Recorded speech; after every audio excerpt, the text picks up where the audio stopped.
Okay, so we're here at Crop Week with Elaine Fraze from Manitoba. Elaine, what do you do? I'm a farm family business coach, and what I do is I create a safe place for farm families to talk about tough issues, Sean. Okay, so Elaine, what would you say is one of the biggest challenges facing family farms right now? I would say one of the biggest challenges is that there's a high degree of stress and anxiety because there's no certainty about the future. So what I see is young farmers who come to me and say, Elaine, I'm 35 years old, I don't know when my dad's going to give me partial ownership or full ownership. We need to transfer this business, we need to treat it like a business. So there's a lot of anxiety about not knowing what the future holds in terms of timelines. And then talk's cheap. Someday this will all be yours. And I have a friend in Iowa, Jolene Brown, who says a conversation is not a contract. So as a farm family coach, what I do is I work with families to talk about tough issues, the undiscussables. It's like the bull in the middle of the room. Everybody knows it's there, but nobody wants to talk about it. So once we define the undiscussables, then we very quickly set up a family meeting and have a safe place to set up talking about the issues and what the intent is, and the intent of when the transfer will happen, and who gets the farm. So the first question is there a successor? And if yes, then the next question is the farm going to be kept intact? Hopefully yes, because it's a business. Mm-hmm. And then thirdly, the next thing will be, and when is this all going to happen? And so that's I think a really key issue, Sean, is there's hundreds of farms out there worth millions. The farmers are getting older. Average age in Manitoba is 52, which is my age. And then we have people who are like in their 70s and they haven't let go.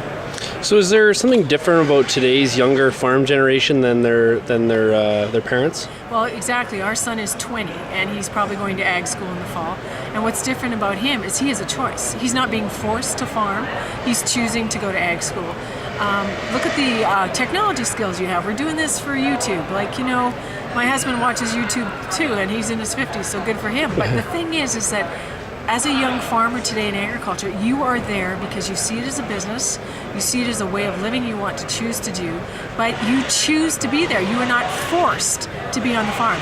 And that's something that older farmers, who I hope are watching this, need to understand, is that their sons and daughters who choose to farm, if you don't get those things lined up and those timelines honored and those conversations turned into contracts, then they're out of there.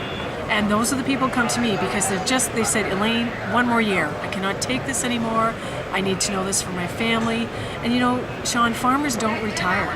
They just reinvent themselves. So I'm not pushing mom and dad off the farm. I'm just asking them to make plans, make a timeline. And it's not just a succession plan, it's a business plan for the farm business. It's a lifestyle plan. How many income streams, what kind of viability do we need from this farm? It's also an exit strategy in terms of, okay, what's my role going to be once I don't own things? Am I a part-time manager? Or do you, as the young farmer, Sean, become the full-time manager and I become a joint venture partner? There's a whole myriad of plans. So guys aren't making plans because their head hurts and they don't know where to start. So my thing as a coach is you start by talking, you start by listening, and then in a very progressive kind of way, you build on a plan, and then the most important thing is you do something, you act. Yeah. So people are welcome to go to my website. It's ElaineFraze.com, and my last name is FROESE.com. If you type in Farm Family Coach, my name will probably be at the top of Google. So love to hear from you.